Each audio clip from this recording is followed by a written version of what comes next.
Bonjour et merci du privilège de venir vous rencontrer ce matin pour le message.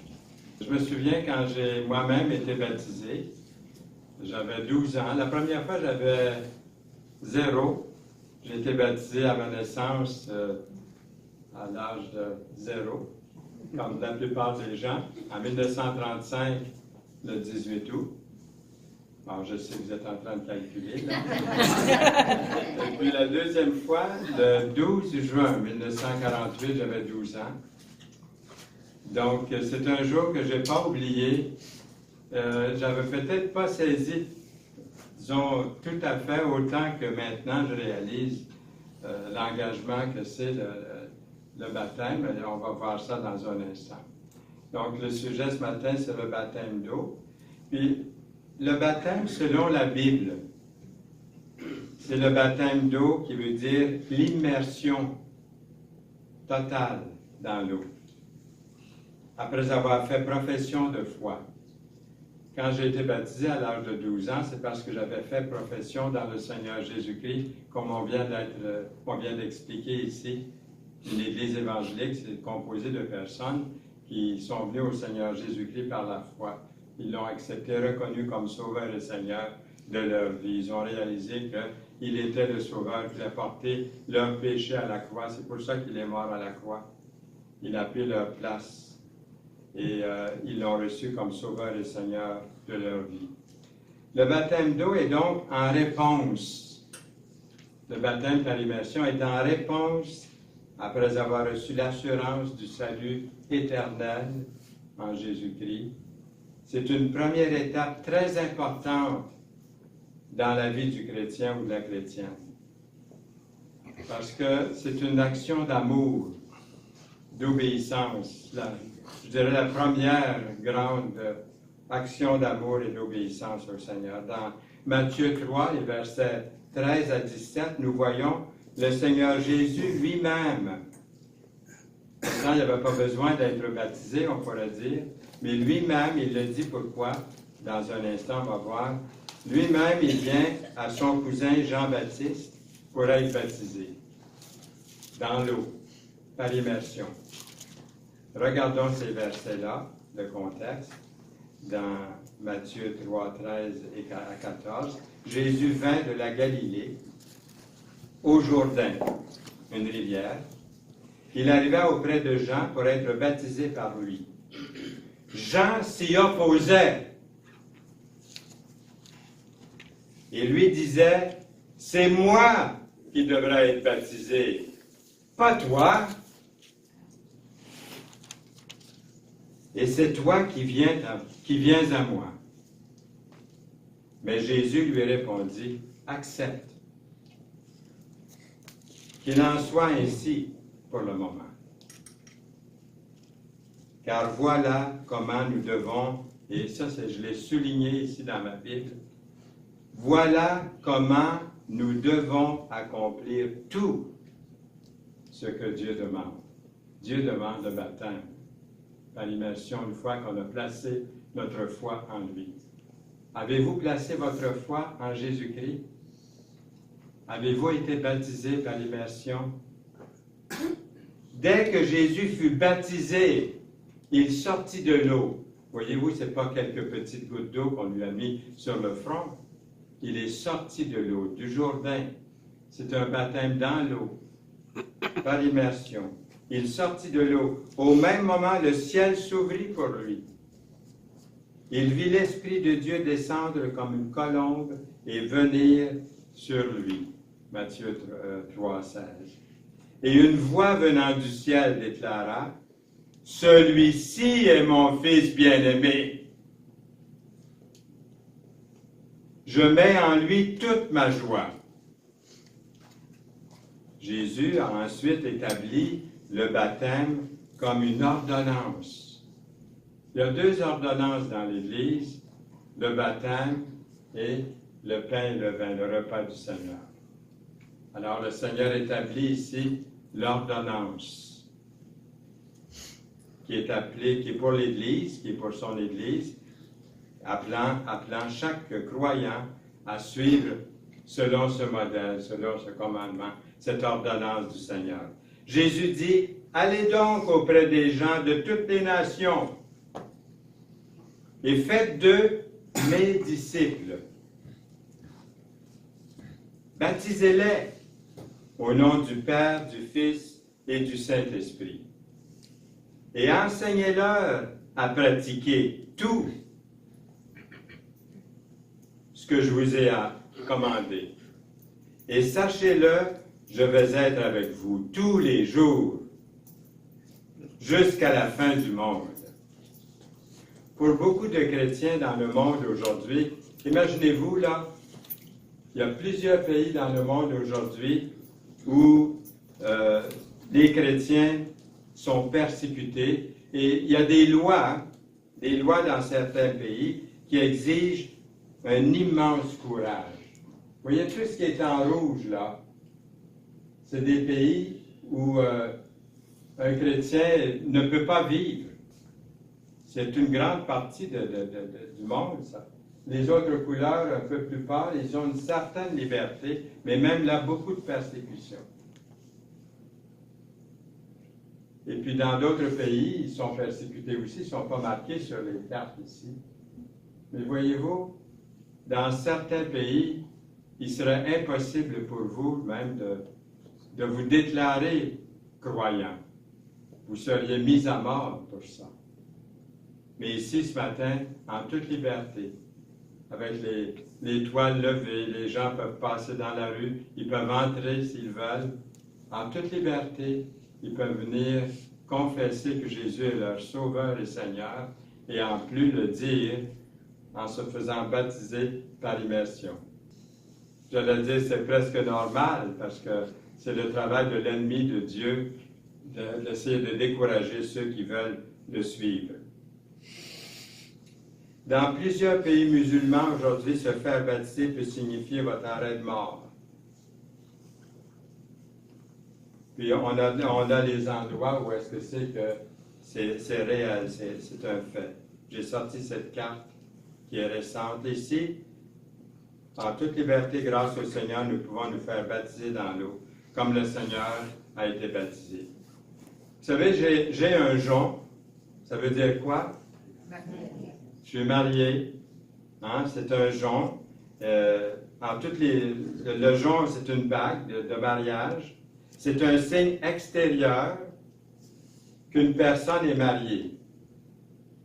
Un uniforme militaire est un signe extérieur qu'une personne est impliquée dans cette branche particulière de service dans l'armée. De même, le baptême d'eau est un symbole conçu par Dieu pour identifier une personne comme étant un disciple de Jésus-Christ. Mais je me sers du mot symbole ici avec beaucoup de précaution. Je vais vous dire pourquoi. Je me sers du mot symbole avec prudence, de dire que le baptême est seulement un symbole enlève une profondeur et la beauté du baptême d'eau. Le baptême est un symbole, oui, mais attention, le baptême dans l'eau est tellement plus que juste un symbole.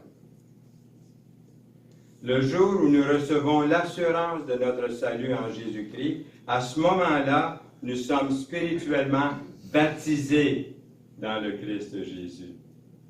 C'est ça que le baptême veut dire. On est mort avec lui, enseveli dans l'eau, hein? Enseveli avec lui et ressuscité avec lui spirituellement. Nous avons tous, en effet, été baptisés dans un seul esprit, nous dit l'Écriture, pour former un seul corps, soit juif, soit grec, soit islam, soit libre. Et nous avons tous été abreuvés d'un seul esprit. Le baptême dans l'eau est une représentation extérieure de cette réalité intérieure, ce qui s'est passé dans mon cœur avant le baptême d'eau, avant l'immersion. Dans le symbolisme biblique, l'eau représente la purification intérieure. nous lisons, « Approchons-nous donc avec un cœur sincère, dans la plénitude de la foi, les cœurs purifiés d'une mauvaise conscience et le corps lavé d'une eau pure », dans Hébreux 10, verset 22. La nouvelle naissance se produit au moment où vous reconnaissez le Seigneur Jésus-Christ comme votre sauveur personnel. Avant l'âge de 10 ans, j'ai accepté le Seigneur Jésus comme mon sauveur personnel à l'âge de 11 ans.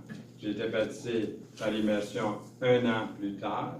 Et dans l'assemblée où j'étais, on m'a dit d'attendre un peu plus tard, même pour prendre le pain et le vin. Ça dépend des assemblées des églises, mais chez nous, c'était comme ça à Trois-Rivières à ce moment-là. Alors, à l'âge de 14 ans, j'ai pris le pain et le vin. Mais dans certaines églises, c'est tout de suite après avoir été baptisé, on peut prendre le pain et le vin, comme c'est le cas ici dans l'assemblée.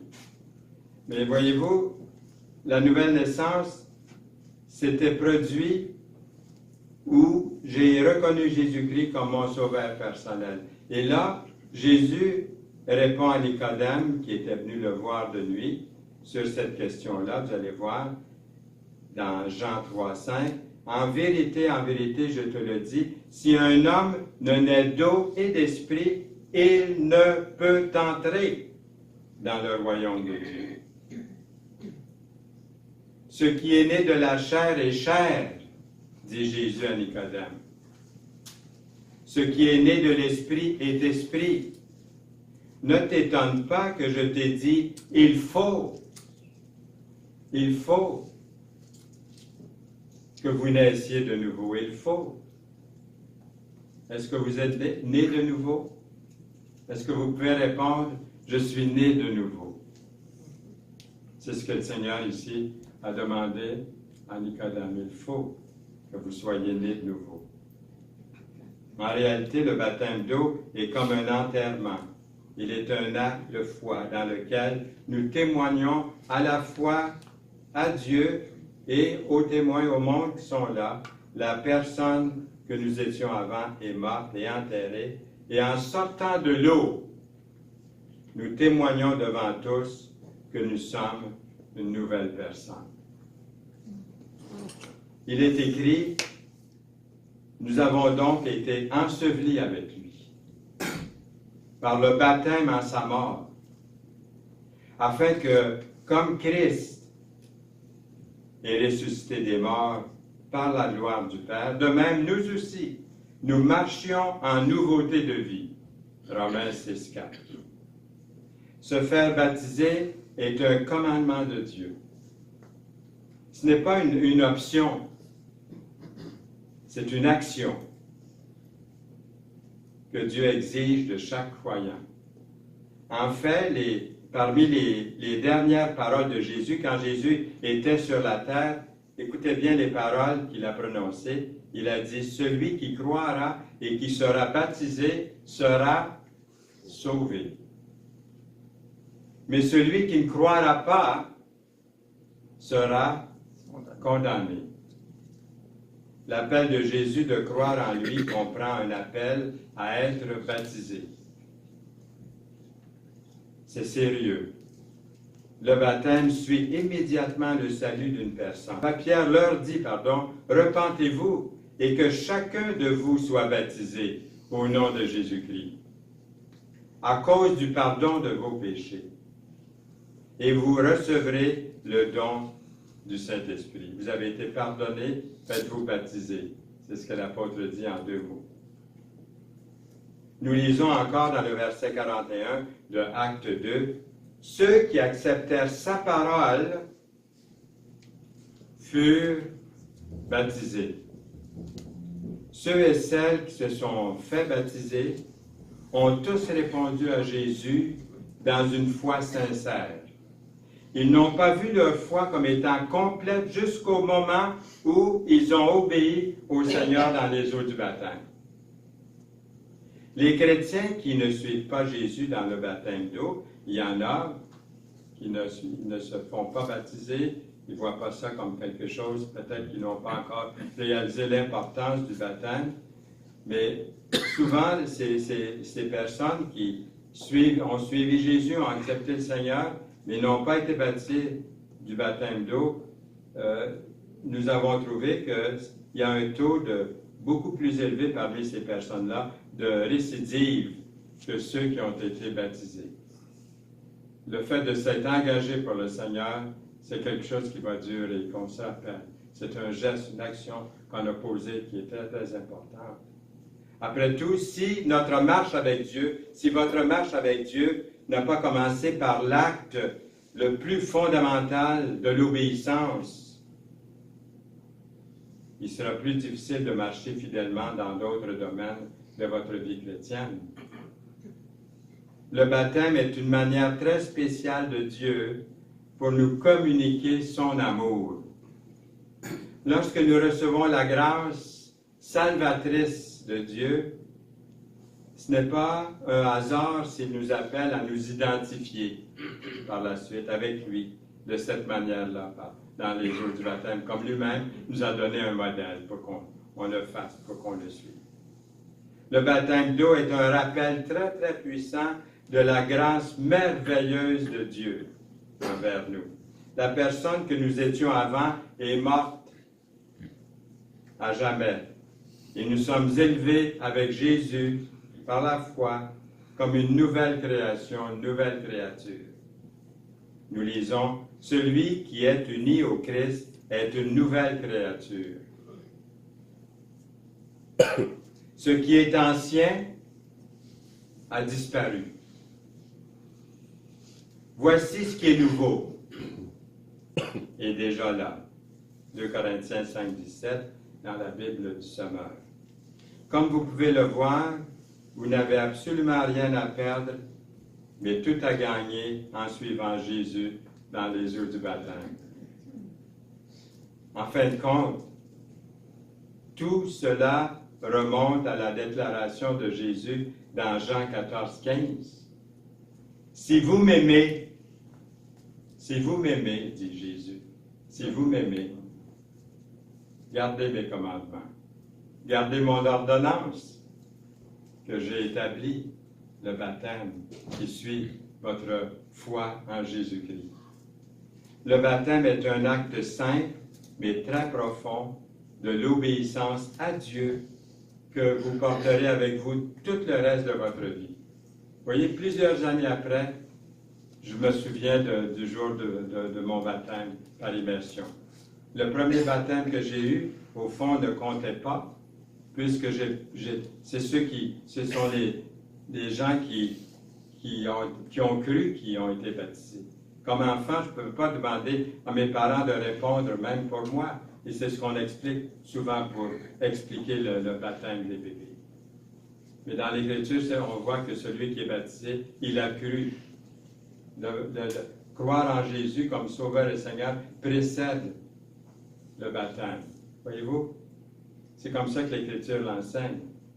Et si vous n'avez pas encore pris cette décision, je vous encourage fortement à le faire dès que possible. Un jour, j'ai donné un message semblable et lorsque j'ai dit « Si vous n'avez pas encore pris cette décision, je vous encourage fortement à le faire dès que possible », il y a une dame qui s'est levée, que vous connaissez la plupart ici. Si je la nommais, vous sauriez de qui je parle. Elle s'est levée tout de suite, elle est allée voir les anciens. Elle a dit, je veux me faire baptiser. Alors les anciens l'ont rencontrée pour savoir si vraiment elle avait placé sa foi en Jésus. Ils ont vu qu'elle avait placé sa foi en Jésus. Ils l'ont baptisée ce jour-là. Les baptêmes venaient de se terminer, mais ça a valu la peine de continuer. L'eau était encore chaude. On a pu la baptiser. Moi, je pense que l'Esprit de Dieu travaille d'une façon spéciale quand un message sur le baptême est donné comme ça. Dieu vous parle, sûrement dans votre cœur aussi. Peut-être quelqu'un dit, moi, je voudrais me faire baptiser. Mais est-ce que vous connaissez Jésus comme Sauveur et Seigneur? Est-ce qu'il est votre Sauveur, votre Seigneur? Si vous n'en êtes pas sûr, parlez avec un des anciens ce matin avant de quitter ou téléphonez à quelqu'un qui connaît le Seigneur d'ici, et puis sûrement ils vont pouvoir vous aider, vous conduire au Seigneur si ce n'est pas déjà fait. C'est entendu que nous ne pouvons pas prendre le baptême sans d'abord avoir choisi la réalité que le baptême représente. C'est-à-dire quoi? Bien, cette relation sincère et authentique avec Jésus-Christ. Jésus dit, « Je me tiens à la porte et je frappe.